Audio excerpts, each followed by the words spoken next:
Hello.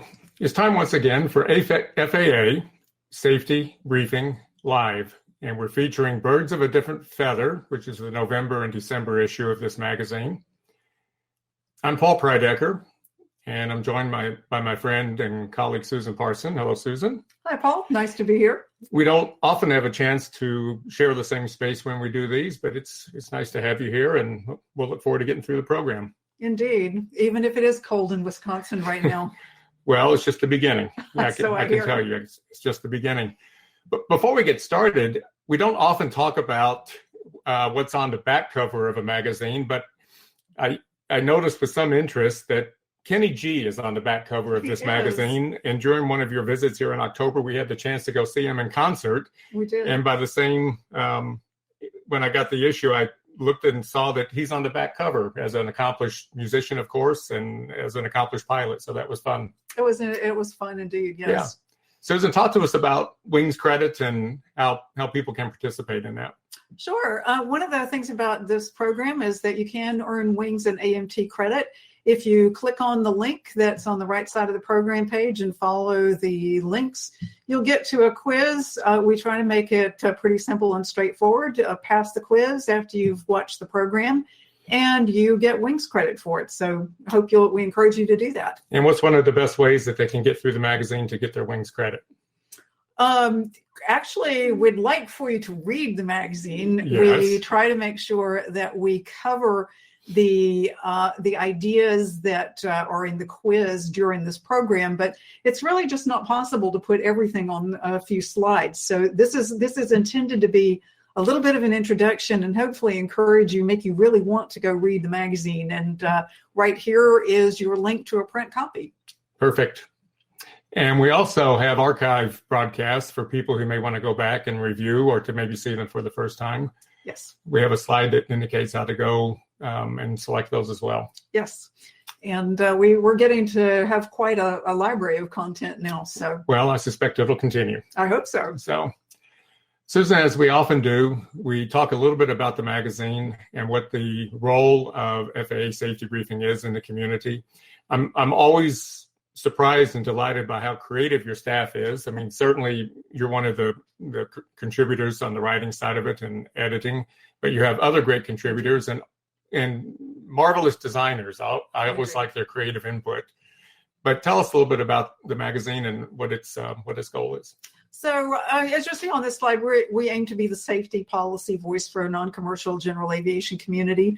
And right there, you see what our goals are: to raise awareness of resources, to explain safety and regulatory issues. And most of all, this is one of my passions, to encourage continued training. And I know it's one of yours too, Paul. Well, as a flight instructor, I mean, we're always in training, or we always should be, and there's always something to learn. And this issue will actually be a springboard for encouraging people to maybe go out and push the envelope a little bit and learn things that maybe they thought about, but maybe don't know the path to. Absolutely. Let's have a look at the cover. Birds of a Different Feather. It's another creative content. It's a creative graphics. And what are some of the issues that we'll cover? Well, we have an introduction to the Birds of a Different Feather theme, which is the fact that there are so many different ways that you can fly.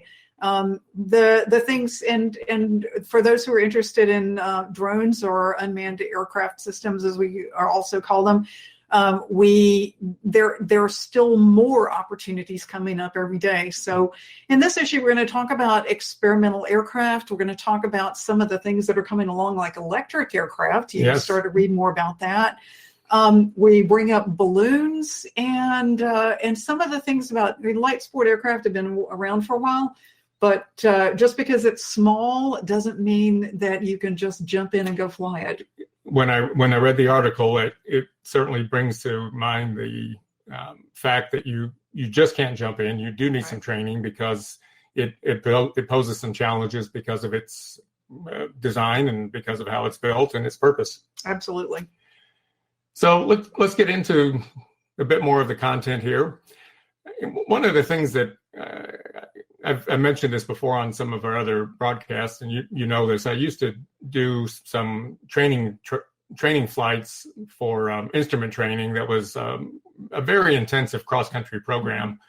where we would go in a Turbo 182 RG. We'd go from Madison, Wisconsin, essentially out towards Seattle, down to Los Angeles and back. And we would do that in 6 days. It was about 4,500 miles, 45 hours. And at the end of it, assuming the students qualified, they received their instrument rating. So it was really a wonderful program. And we started to get people coming from all over the country. And I remember on occasion, people would call me on the phone and they say, well, I'm signed up for this trip, but I don't know who my partner is. And, I have this kind of a background. How do I know what background my partner has? And I would say it doesn't really matter, because you have flying in common. Right. Even if you have nothing else in life in common, you have flying in common. Right. And that's kind of the common denominator that will bring you together. And when it comes to what we can do with different aircraft, if you stop and think about it, our certificate, whether it's a private pilot, single engine land, or a commercial or something else, or multi-engine, our certificate really opens the door to an exceptional amount of available experience. I had an uncle who was a British gentleman, but I had an uncle who lived in Scotland, and he was a pilot in Britain. In fact, he learned to fly on a Tiger Moth, was his first airplane. But his passion for flight was really about gliders. And had gone to visit him a number of occasions. He just passed away this year, but we would often sit and talk about our common interest of flying. And he would ask many, many very good questions about what I fly and what about the limitations and the performance of it. And he always seemed so interested and impressed with what I was doing. But then at the very end of it, he said, well, Paul, he said, you will actually never be a proper pilot until you learn to fly a glider. So right. I've taken that as a bit of inspiration to maybe honor his legacy and to go out and do something different. And a glider would be a nice thing to do. So what do you cover in this section? Well, this is our introduction to the theme and to what we're trying to cover here, and the fact that aircraft come in, just like it says, different shapes, sizes, and speeds. For whatever you want to do, there's something out there. And we're going to go into some of the options that you have for drones, if that's your particular passion, or if it's something you want to stretch into. One of the things that we stress in all the articles, though, and I think, again, this is something that everybody who shares a passion for flying really understands, that training and practice is important. You can never assume that you know it all when it comes to flying. You really have to treat each and everything that you fly with the respect that it's due. And yeah, that's not about making it a chore, but to me, part of the fun is getting in and learning something new and stretching your wings, so to speak. Well, I think it's one of the common elements and a common theme of pilots. I teach a captain upgrade class at my airline, and we talk about, well, what's one of the many characteristics of a professional pilot or of a captain? And the common theme is always, well, be a mentor and always try to learn, because you can't possibly know it all. No. So the jump seat column this month is featuring the new Flight Service Standards Director. I know, and I have spent some time with John Duncan before, and I understand he's moved on. Mm-hmm. So tell us about the transition and a little bit about this article. So back in July, John Duncan moved up to be the Associate Administrator for Aviation Safety, and Rick Domingo has become the Executive Director of the Flight Standards Service. So this is his first column where he introduces himself to the audience, talks about some of the responsibilities he has, and also really ties it to the theme, the fact that even though he has been in the Flight Standards Service in a variety of roles over the years, that jumping into this new role is a learning experience for him, as you can imagine that it would be, just as for any of us if we were going to a different job. So as he put it in this thing, he kind of has a particular kinship to the birds of a different feather theme, and is looking forward to getting to know people as he travels around the country in the course of his duties and responsibilities. He was at Oshkosh last summer. I think he had just taken over the job then, and And you'll be seeing him around. So we can expect to see his column now in every issue going Absolutely. forward? Okay, that's great. So our next article is called Flying Light, and it's a wonderful introduction to light sport aircraft and the role that they play. One of the comments the author has made is, well, why would anybody want to fly light? And there's many, many reasons. Economy can certainly be one of them. It might be just the aircraft that suits your mission and suits your style of flying. It's something different to learn. They're fun. Many of them are new. Some of them have some very unique performance characteristics. But all of this goes to the idea that, yes, I may have an airplane single engine land license, but just because I do doesn't mean I can make any assumptions about skills and abilities. You need to find a good instructor and somebody to work with you because they do have some interesting characteristics. Well, they do. The gentleman who wrote this article for us, he's one of our regular contributors. And in fact, you've probably seen his work in a variety of aviation publications. So we're very fortunate that he is, he likes to contribute to ours as well. And I think the way that he wrote about it was very entertaining, but he makes some very, very serious points that you simply cannot assume that because it's a small airplane, a light sport airplane, that everything that you already know about flying applies to it. In fact, these are just because, as you pointed out earlier, and as he says in here, the characteristics of these airplanes mean that you have to fly them differently, or else you could hurt yourself or hurt a perfectly good airplane. And who wants to do that? Well, and the other part of the light sport aircraft is because many of them are new, many of them have what we would consider advanced avionics, which need to be learned, and the automation and the capabilities need to be well understood and managed. Yeah, well, the avionics as well as so actually it's a little bit of everything, isn't it? It's not just the avionics, and it's not just the performance characteristics of the airplane, although those are very different. I've certainly heard plenty of stories before from people who have gone out thinking that a light sport aircraft, oh, it's a piece of cake, I can do this, and found out that, whoops, maybe I should have gotten a little bit more training, or maybe I needed to take this a little bit more seriously. And I will put a plug in. We'll talk a little bit later in the broadcast about how to get to our archived issues.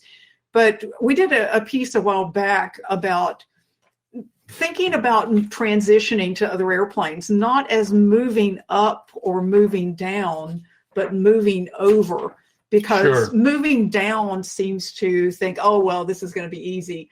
And moving up, sometimes actually, as you remember, we did a different program a while back about whose job was harder. Yes. And I think I won. General aviation is harder than airline flying. In so many ways. In so many ways. Yeah. So the idea, we always need to think about moving over rather than moving down, because it just conveys the wrong idea. Well, and the other point about getting some different experience, it doesn't necessarily mean getting experience in a different type of aircraft or a different type of vehicle. It can also mean just simply transitioning from, for example, a Cessna 172 with analog instruments to a Cessna 172 with a full glass cockpit. That becomes a different airplane. It does. It truly does. And requires a little bit of time and attention to successfully manage it. Exactly. Our next one is I like the title, The Experimental Experience. Yeah. And there is a great deal of information in this article. I encourage everybody to spend a lot of time in this article, especially if you're going experimental. But there were a couple of key points about airworthiness certificates, standard and special, and experimental is just one of several of the categories that falls into special airworthiness certificate. So what else do we know in this? Well, as you said, there's a lot of material in here, and the author, who's our managing editor, Tom Hoffman, he's put a lot of time and research into this piece, and it goes through several pages. So if you are looking to buy or build one of these class of airplanes, it would certainly be worth your time to spend some time with this article. Another thing that I think people will be interested in, I know that in the trade press, there's been some information about possible expansions to light sport. And in some ways, some of the stuff that's been in the press has jumped the gun a little bit because it takes a long time to do rulemaking, including a notice of proposed rulemaking. But this article does make reference to, I love this acronym, MOSAIC. I think this is a pretty good one. Tell us about that. The modernization of special airworthiness certification. And this is a budding project to look at a lot of the barriers to, as it puts it, level the playing field across manned and unmanned privileges and limitations, really to take a whole fresh look at a lot of different things. So when we've gotten to the point that we're ready to issue a notice of proposed rulemaking, keep a lookout, because I know you'll see a lot of in the trade press as well as in the FAA webpage and other website and other places on how you can read and comment on the project when it's ready for people to do that. And the other things that were covered in this article, which I found interesting, was about the initial flight test phase, that there are some specific requirements outlined in the rules and regs and in advisory circulators about how are you going to manage the first flight and what are some of the things that have to be done. And it's the first, they call it phase one, of course. Phase one is where you really are trying to define the envelope of the operation, to determine the limitations and to work out essentially the fine details of how to fly the aircraft. And once that is satisfactory, you then can move into phase two, which is more or less normal operating procedures. So again, we'd encourage all of you who might be thinking about experimental, either from a building standpoint or an ownership standpoint, to spend some time in this, because the author does a very nice job of covering the details. Yeah, it also includes, as we always try to do, some references, places that you can go to learn more. So by all means, take a look at it. So our next content is on your article on checklist. And this was one that was somewhat familiar to me, because you discuss some relationship with a friend who had a absence of flying for a bit and decided to get back into it. And as you go through this, you get the idea that he really did everything by the book about how to become acquainted with a new aircraft, what steps to take. He followed the recommendations in the advisory circular, and he did everything to enhance his success with a new airplane. So tell us the story. Yeah, so for some years now, I have friends who are based in Northern Virginia, Lisa and David. I first met them when they owned a Turbo 206 that we flew to Arizona a few years ago, and I've written about that. We had a great time flying across the country and back in that airplane.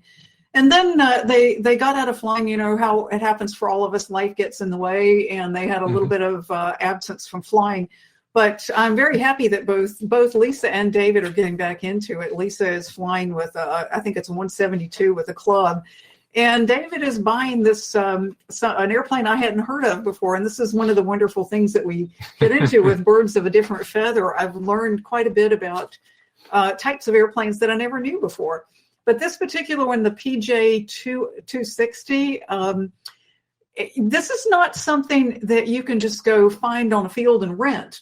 No. Or find just any instructor. So what he did, as you said, it was kind of by the book. He used some of the advice that the FAA had offered in the advisory circular that's mentioned here. First, he had to get a tailwheel endorsement because he didn't have that. But he realized that, so that alone and the airplane that he had done the endorsement in wasn't going to work. So he did a lot of research to find out what kind of airplane would be comparable to the experimental light sport that he was buying. And then came out to Arizona to do some training with an instructor in that comparable airplane. And while he was out there, he came out to visit me and had we had a great time doing some hangar flying and catching up and hearing about his experiences in learning to fly this kind of airplane, which is quite a bit different from the 206 that he had before. So I need to check in with him and see if he's actually closed the deal and gotten the airplane. And it certainly sounded like he was well motivated to close the deal. Well motivated to get on with it. Well, I think he owes me a ride. That's what I'm really thinking about. Well, but I was very impressed with how methodical he was in going through this process. Like you said, he recognized, I need a tailwheel endorsement. Right. I need to find an airplane that has similar characteristics, and he chose a Great Lakes to start with. It certainly sounded like he put in the time and effort to get the instruction that he needed, so that he would be better prepared to take on his new airplane when he got back to Virginia. Right, and the other piece was, and you'll see this in the last bullet, following the advice that's in the advisory circular. Learn as much as you can from the owner-operator. So he flew the comparable aircraft. He got the training so he would understand its characteristics. But then you actually go talk to the people who are flying the one that you want. And this gets into something we've addressed in previous issues about type clubs and how very important and very informative type clubs can be. Even if it's a small type club, people who are aficionados of a particular airplane, they're very likely to be together somewhere online, and you just go find them and learn whatever you can. Well, in Wisconsin, there's a field not too far from here that's famous for antique aircraft. Oh, fine. And they have a group that obviously gets together. There's also a gentleman here that is a Pete and Paul expert, and I know that when people are seeking out information about a Pete, he might likely be contacted. And it's the same that your friend Dave did. He reached out and found people involved and made a success of it. Well, and that goes to your earlier point, too, of how one of the things that we have in common is flying, is love for aviation. And people who love aviation love to talk about it. We get together, and that's what we do. Indeed. So congratulations to Dave. And as you said, he probably owes you a ride. I'm positive he does. Yeah. Are you listening, Dave?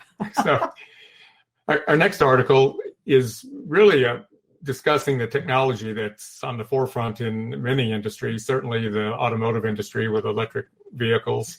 So much discussion about it in the aviation world.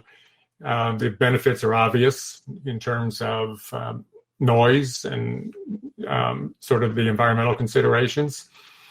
However, all of the benefits still have some costs associated with them in terms of how do we get a battery that's going to be powerful enough, but not too heavy to give a usable range. And the author of this, James Williams, he phrased it in terms of energy density. Mm-hmm. And that was a concept that I didn't really think about, but obviously what he's talking about is if we can get the same amount of energy out of a smaller mass and reduce the weight, then this will continue to drive the success of electric aircraft.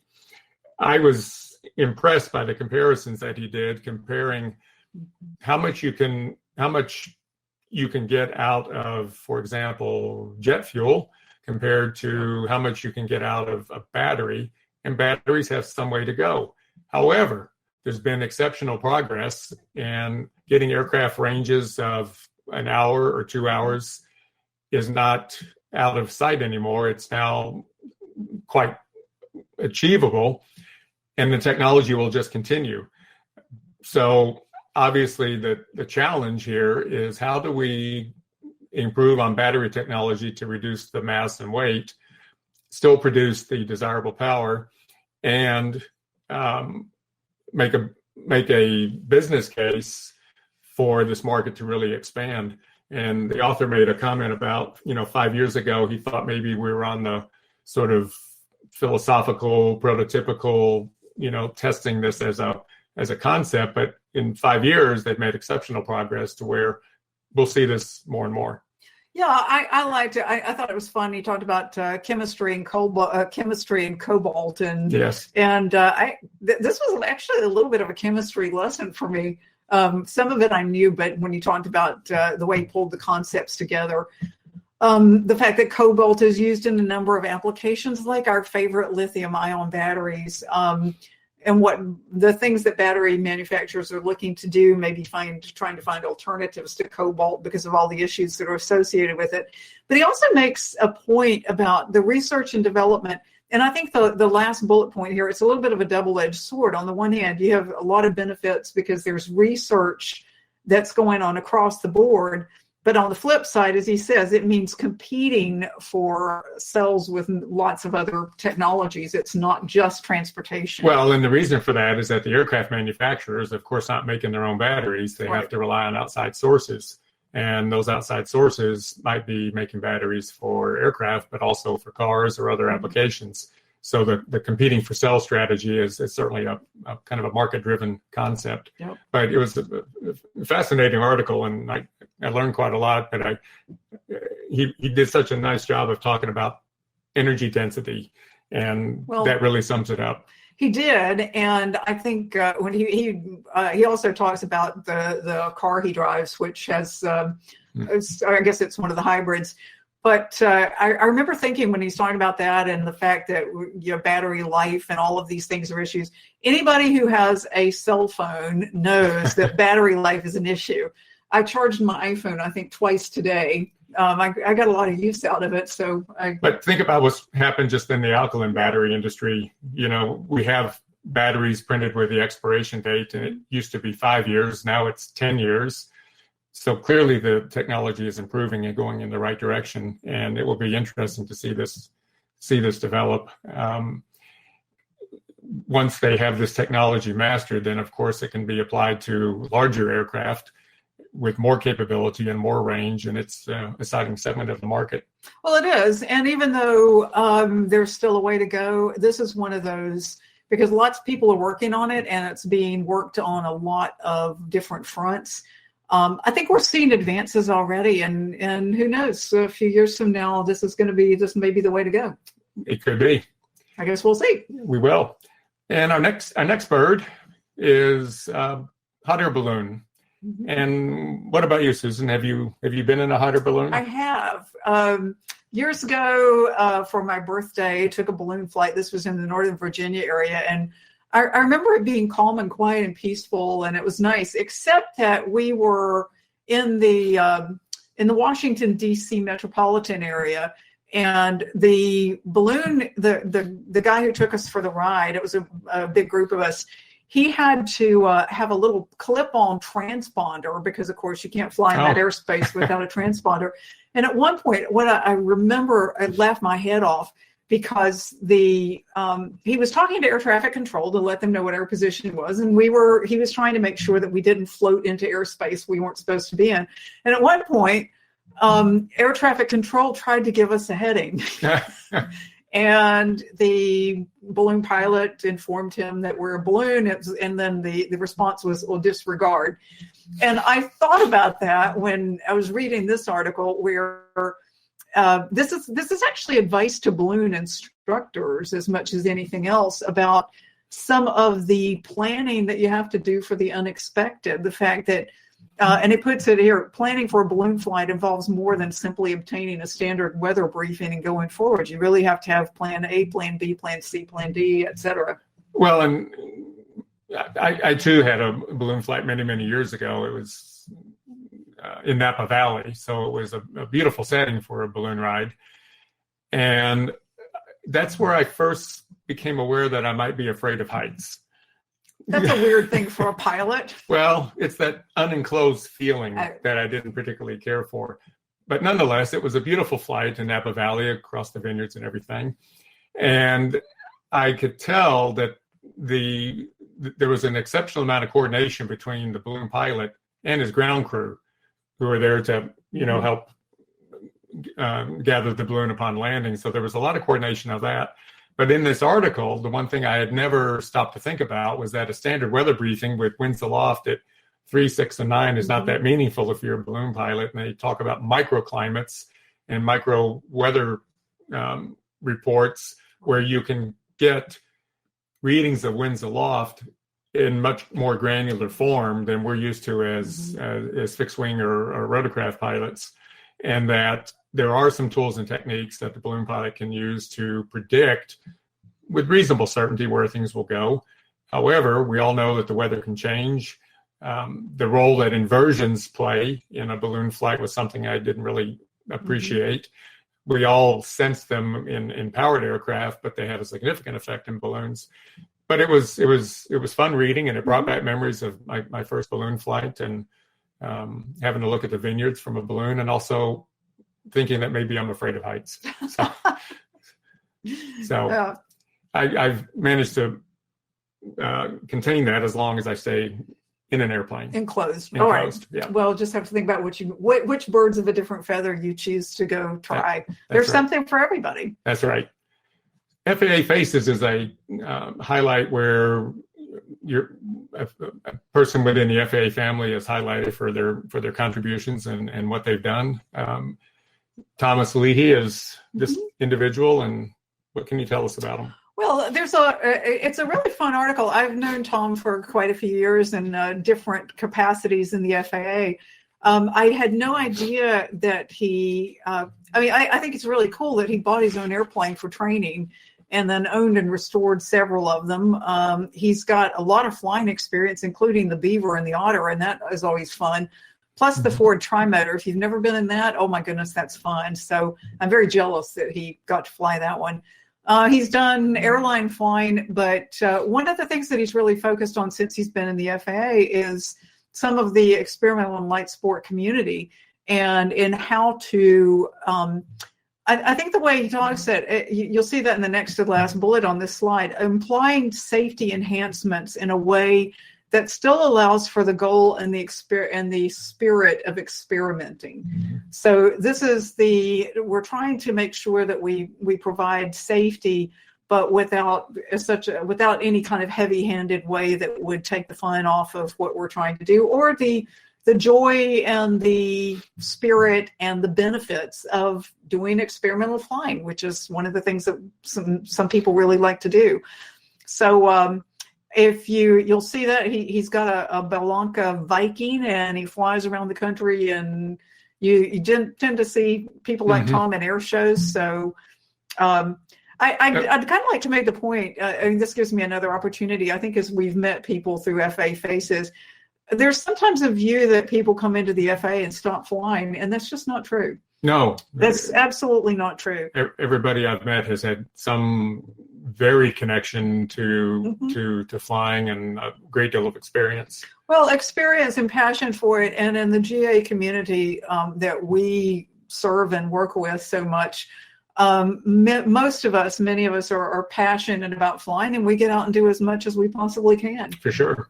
The other part about the article about Tom was how he got to the FAA. He had an airline career, and there was 9/11, and there was the H-60 rule, and things were in a state of transition, and he started discussing with his FAA friends about how to maybe come aboard with the FAA, and he liked some of the ideas about the schedule and the benefits and the no retirement age.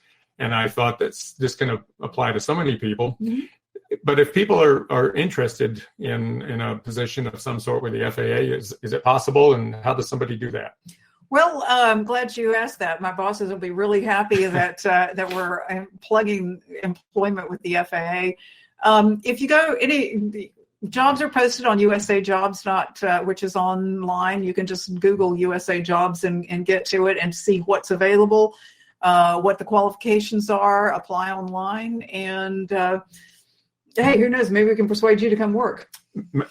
Maybe. At the moment, I still have a day job. Okay. But the thought has certainly, crossed my mind, as it has many people, about just different opportunities. Just like this issue is discussing, birds of a different feather. There are jobs with a different feather, much like Rick alluded to, and we've all kind of gone through from time to time. Absolutely. So what was it? USA.gov? USA Jobs. USA Jobs. And really, if you just put USA Jobs in, Google will find the rest for you. Very good. The next article continues some discussions about experimental aircraft.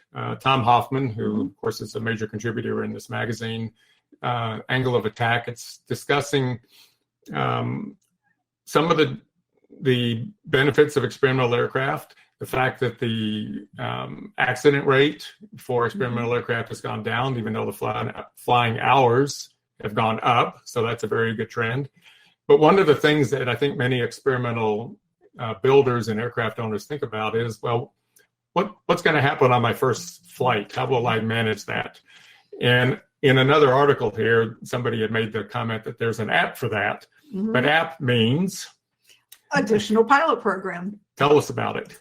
Well, the additional pilot program was set up to help people who are learning to fly a new or experimental aircraft. You can have somebody aboard, somebody else come along and be part of that as long as they have some qualifications, so that this is not becoming your own, completely your own test pilot.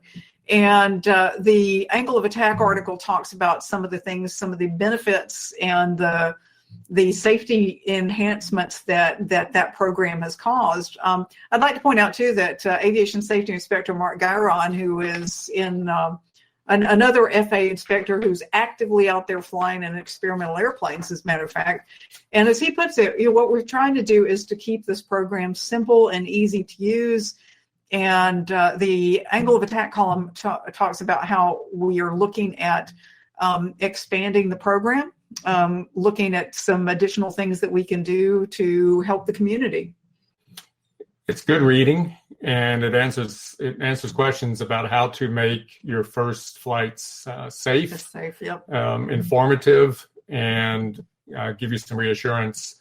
And because of the depth of the experimental market, there are more and more people available to help and do this. Absolutely. It just requires reaching out to possibly an EA chapter or other resources that are well known. So it's a good article. Well, it also reminds me the app for that, but when you talk about the community, one of my colleagues always used to sign his emails, help is only a mouse click away.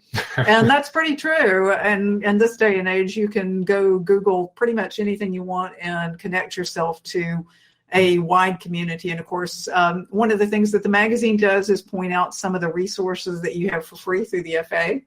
And most of our articles, wherever it's appropriate, we include links to some of the resources that we offer. So very good. Our next item on nuts, bolts, and electrons is typically devoted to one or two focus areas concerning maintenance. Yep. But in this article, it's more about what does building an aircraft mean to me in terms of maintaining it, inspecting it, and some of the myths that may be out there. And the first myth, which was developed, was that I need credentials or a certificate to perform maintenance or repairs on my own aircraft. And that answer is no. The theory there is simple. You're the one that built the aircraft, therefore you know more about it than anybody, and you do have the ability to do repairs and maintenance on this aircraft. However, you still need a repairman certificate for experimental or aircraft builder in order to do what's called the condition inspection, which is a once-a-year program. However, the other myth was, since I have a repairman certificate for experimental aircraft, that allows me to work on all home-built aircraft, and that is not true. Not right. So this is quite simple. Your abilities to work on your own aircraft stay with that aircraft and that aircraft only. And this is something I didn't realize, but it stays with the owner. So if you have an experimental aircraft that you've built and flown for years that you're going to pass on to somebody else, that new owner does not get the same rights. The ability to do the maintenance and the repairs and the condition inspection stays with the owner. However, that is an opportunity for that owner to maybe help that individual when maintenance and inspections are required. And then the third myth was, because I've been doing my own work on my own airplane, then I can get an A&P. And that's not an easy yes or no. That depends a lot on what you've done, the records you've kept, and you have to meet certain other requirements in terms of amount of experience, which a FAA person will have to review to make that understood. But I thought this was a nice article, a little bit different than pure maintenance items, but really under an experimental program, what can and can you not do? Yeah, this one was challenging. The author, Jennifer Karen, she spent a lot of time with this, and I think you've done a really nice summary of it. It was challenging because this is highly nuanced, and I think that she had to put quite a bit of time into talking to a lot of people and summarizing things and trying to provide as much of a summary as we possibly could on something that is, as you see from the myths, a little bit more complicated than people like to think. So by all means, if you're thinking about doing maintenance on these kinds of airplanes, take a look at the article, follow some of the resources, and make sure that you know what you can and can't do. And there's information on the FAA website to help, especially the advisory circular on amateur-built aircraft. Yes. Well, we can't discuss birds of a different feather unless we have a discussion about drones. Absolutely. So Drone Debrief, written by Marilyn Pearson, goes through the many options of drones. I think in most consumer-oriented endeavors, people, when they think of drones, they think about the quad, 4 propellers, maybe with a camera attached, maybe not. Oftentimes a quad is somebody's introduction to what a drone is, but of course there's much more, right? Well, there really is, and she spent a lot of time on this one talking about just as for what we call manned aircraft. If you're trying to choose whatever's right for you, you have a lot of options, and she wants to make the point that the same is true in the remote piloting world. And I can't say that I was familiar with the term aero modeling before I read this piece, but I knew what it was, but I couldn't have told you what the name of it was. So now I have a title for something, and she's got some suggestions for how you can go about finding the right remotely piloted aircraft for you and for what your purposes are. And also, once again, if you're not sure, there are groups. Yep. There are mentors, there are clubs. It just takes to reach out to visit with people who have a common interest and to show you what the options are. And there are plenty of resources to go on. And this is a world that is expanding so fast and has lots and lots of people in it, and lots of very enthusiastic people as well. So there's no question you can find somebody to help you point you in the right direction. Well, and I know it's keeping the folks at the FAA busy, because occasionally we may have a question for perhaps a Standards person or somebody at FAA National, and we're told that, well, we'll get back to you, but right now we're devoting a lot of attention to UAS and the drone world. Yeah, absolutely. So our next one is on rotorcraft, vertically speaking. And this is a really nice summary of some of the changes that are being considered to enhance the safety of helicopter and rotorcraft flying. 2 of them that are of interest to me is changes and enhancements in simulation for helicopters, and also they call it stability augmentation systems or autopilots. The one thing that I didn't really stop to consider until I read this was that VMC into IMC is not just a problem of fixed-wing aircraft, it's also an issue for rotorcraft. And this focuses a little bit on the role that enhanced autopilot systems can make. And there's other things too that are part of the helicopter safety team. Yeah, I like the one on expanding the understanding of basic helicopter aerodynamics. I've done just a little bit with helicopters. I enjoyed it a lot. And magic is not the answer. It feels like it might be. But I think it's really important for all pilots to understand basic aerodynamics, and anything that can be done in the rotorcraft world to enhance that is good stuff too. And the first part of it was standardization of auto rotation and emergency handling.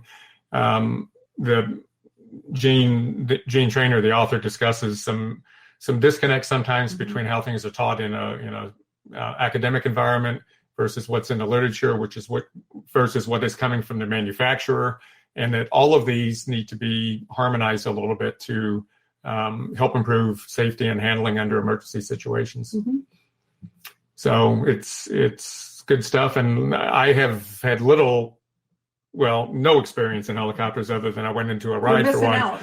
I'm sure I'm missing out, but that improve my understanding of basic helicopter aerodynamics would be the first step. I can assure you. So our medical columns, we have two again, is always this time. And the first one is really interesting about getting a path to yes for pilots who are experiencing and dealing with cancer.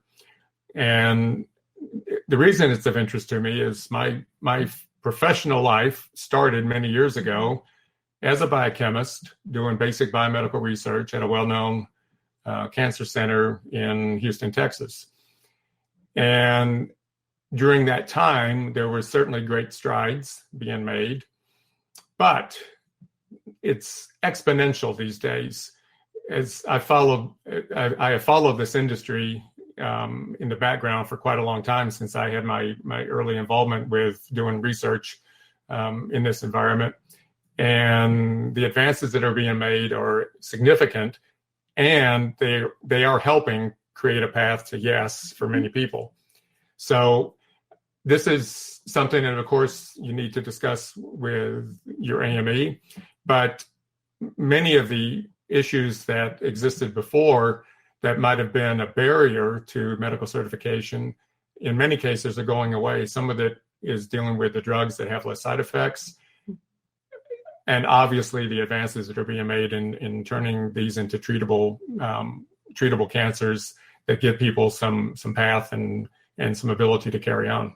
Yeah, they spent a lot of time doing this summit with, and the article describes some of the people who were brought together and the fact that there was a really solid exchange of views between those in the FAA who do medical certification and those in the community who treat and are experts in this particular field, and trying to share that information and figure out, okay, what can we do and how can we move forward. And I think that the way that it was titled was the path to yes is what the goal is. Absolutely, and it seems like that's coming in more and more cases.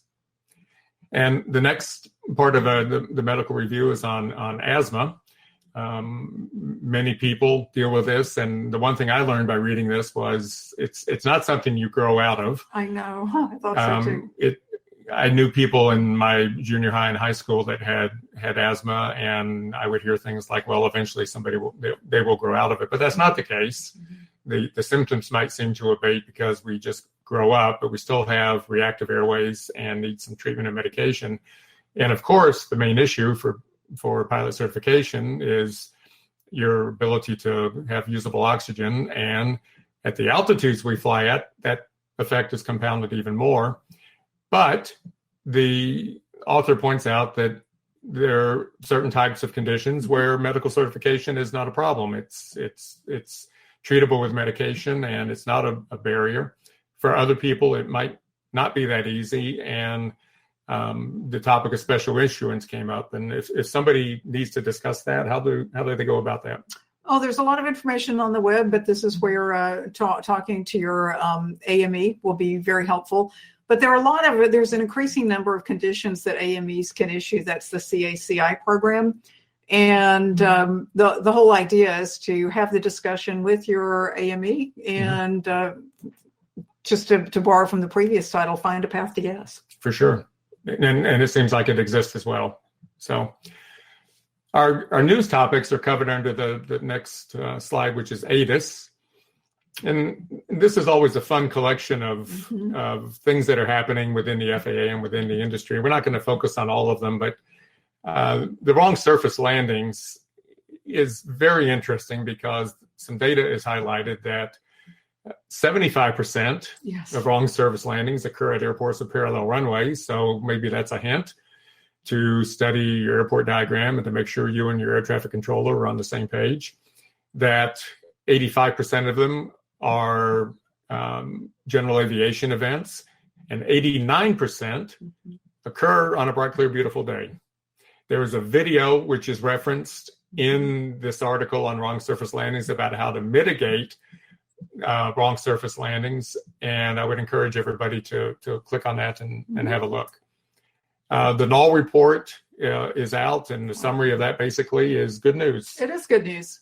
We still have a ways to go, but we did the round up the usual suspects a few months ago. Yes. And it was kind of nice to see that maybe we are starting to make headway in rounding up some of those usual suspects, because the AOPA Air Safety Institute's annual null report does have some very positive news, and this was a little bit of a summary of it, so you can get the details in this little news item. And I know through the work you've done with the Airman Certification Standards, there's the topic of airman testing, and there's a brief article there on a new Airman Testing Services contract. What's that about? Well, that is about modernizing our ability to form and deliver airman knowledge tests. We've had a system that, let's just say that we outgrew it a long time ago, and it had very little flexibility to it. We now have an Airman Testing Services contract. You can read about it in there, but what that means is that we now have, or as that transition progresses, we're going to have a lot more capability to do better questions, different types of questions, not just the form test, multiple choice. Obviously, these are things that we will communicate to the community well before they're implemented, but I think everybody's going to see the improvements that we've been trying to make with the ACS. This will enable us to move that forward even more quickly. Is this even casually related to removing some of the outdated questions? I think we will be even faster in removing outdated questions as we get into that. So we've obviously been trying to do that all along, but this is going to enhance our ability to do all kinds of things to make the system better. Very good. And then the other one, just to cover, because it's the topic of this issue, is the remote pilot certificate renewals, which are good for how long? For 2 years. And so one of the things that the rule required was renewal. And this little article gives you some information on how to go about getting that done. Very good. And the last column was one of yours. Indeed. Post flights, and your introduction there kind of set the stage for this issue. So. Yeah, post-flight, sometimes I can stare at the screen for a long time trying to figure out what to write about, and sometimes it's a little bit easier. But this is really my opportunity to try to wrap up the issue and tie a bow around it and summarize a little bit. And I can also try to be creative sometimes. But this time I didn't have to. I was remembering when we were talking about birds of a different feather, the birds that you have outside here that we watched last summer when we were the feathered ones, that we were watching. And it was kind of fun. In July, just before we went to Oshkosh, we were watching all of these feathered birds flying around, and you could just look up at the sky and see all of the little metal birds that were headed north to Oshkosh. That's right. And on the day that they were headed north, a lot of them were getting, I think they were having to circle for quite a while because the weather was not cooperating. But it just, the whole thing made me think about, the birds and what they know how to do. And I found some quotes that I really liked and wanted to share with everybody there. But I thought one of the quotes that I found about flying is a commonplace, but Lindbergh said that if he could pick between mechanical flying and a bird, he thought the bird was the better example. Well, and that he marveled at the evolution of the bird. He marveled at the evolution of the bird, and it occurred to me as I was looking at that and this is one of the points that I put on the slide. One of the things that I think we admire about the birds is they are truly one with the airplane, because they are the airplane. That's right. I wish often that I could be that way, because I have to think about it a little bit more than they do. Well, a friend of mine, Mike, our friend, once asked me, he said, well, you referred to a good pilot from time to time, and what is a good pilot? And I stopped to think about what that really means. And I thought, well, the first thing it means is somebody who is very smooth and precise on the control inputs, where everything is deliberate, but with no abrupt motions. And the second part is somebody who possesses, I would say, exceptional situational awareness. And I think somewhere in that discussion, I said, so a good pilot is somebody who's almost is the airplane and is one with the airplane. And birds actually are. They have a head start. They have a head start on that. But I also brought up some quotes from that I've used before, because everybody who reads the magazine probably knows that I love Richard Bach's Gift of Wings. But there's an essay in that book where he talks about the importance of a pilot learning how to be so caught up with pure flight, where systems operation is fun. I enjoy the glass cockpits. That's our world. That is our world. Yep. But it just seemed to me appropriate to wrap this issue about birds of a different feather up by reminding us that we really want to be caught up in the idea of pure flight, and we want to be one with the airplane and not just be systems operators. So this was a little bit of my plea to all of us. Let's get back to the basics. Let's remember what flying is really about. Absolutely. As we wrap up, Susan, there are many places to find FAA safety briefing. What are some of them? Well, here they are. Right here on the slide, we've got a variety of electronic formats. You can also subscribe to a print copy, and the down at the bottom is the link to where you can go to subscribe to the print edition. And you can follow us on Twitter, and we regularly contribute to the FAA's Facebook postings as well. Well, your social media director does a very good job of keeping this out here. Yeah, we do.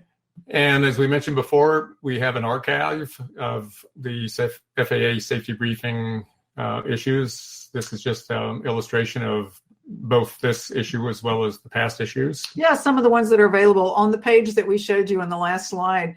If you look toward the bottom, there is a link to archived issues, and you can find a lot of the things we've done. We've done special issues on basic med, on UAS, on we did the roundup the usual suspects, back to basics. We've done flight instructor issues. We've done student pilot issues.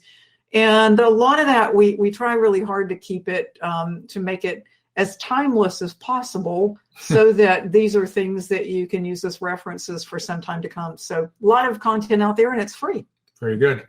And we know you like and you take feedback. And how does somebody get in touch? Well, here you go. Safety briefing at FAA.gov. You can also use that QR code if you have the magazine, and just scan that, and it takes you right to our mailbox. We do respond to feedback that we get either on social media or through flight forum. And I was very pleased actually this morning. Today's a federal holiday, but I opened up my work email and found a comment from somebody who was saying, gee, I really have been enjoying what you all do, and I hope everybody does actually. Well, I think they do. It's a nice issue, and this one's been fun to talk about. And just to review, Wings credit. Yep.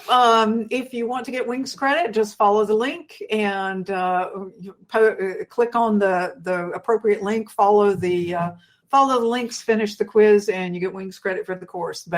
And as we discussed, you might need to link to the print copy if you don't have one in your hand. And hopefully you will, just to enjoy and read in depth some of the things that we've introduced you to in this issue.